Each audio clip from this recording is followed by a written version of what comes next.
We don't know the extent of the contaminations. In September 1982, widespread panic reached the medicine cabinets of millions of Americans. A capsule of Tylenol was laced with cyanide. 7 people between 12 and 35 years old died after ingesting extra-strength Tylenol capsules laced with cyanide and sold at stores in the Chicago suburbs.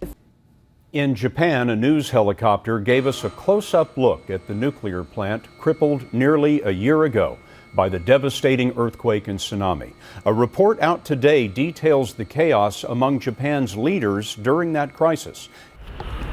Despite the difficult winter conditions, a stream of vehicles has continued to flow out of the rebel enclave in eastern Aleppo. The Red Cross says more than 4,000 fighters were moved out overnight to Syrian opposition-held areas. The operation's expected to continue through until Friday. Well over 30,000 people are said to have been bussed out since the rebels agreed to surrender their last territories. However, an opposition spokesman has said thousands of rebels and fighters are still waiting to be evacuated, blaming bad weather in part for complicating the final phase of the operation.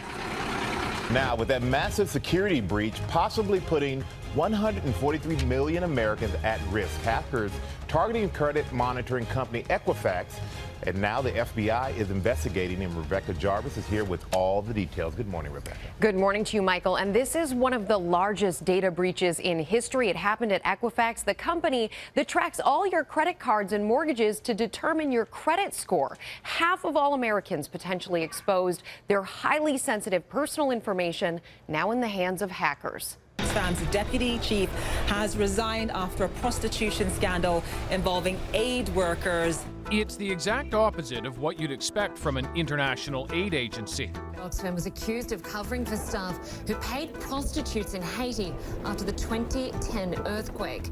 Some are said to be underage.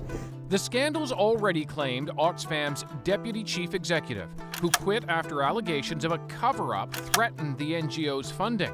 It was revealed that charity had hired a country director in Haiti despite known concerns about his prior conduct in Chad. But that country director, Roland van Houwermeren, had worked for a number of charities in several countries even before Chad or Haiti.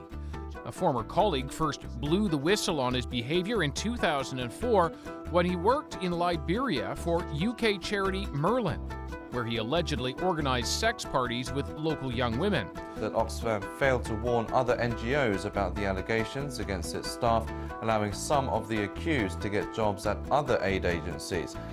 Those details were reported this week by Ben Parker, senior editor of the humanitarian news website ECRT.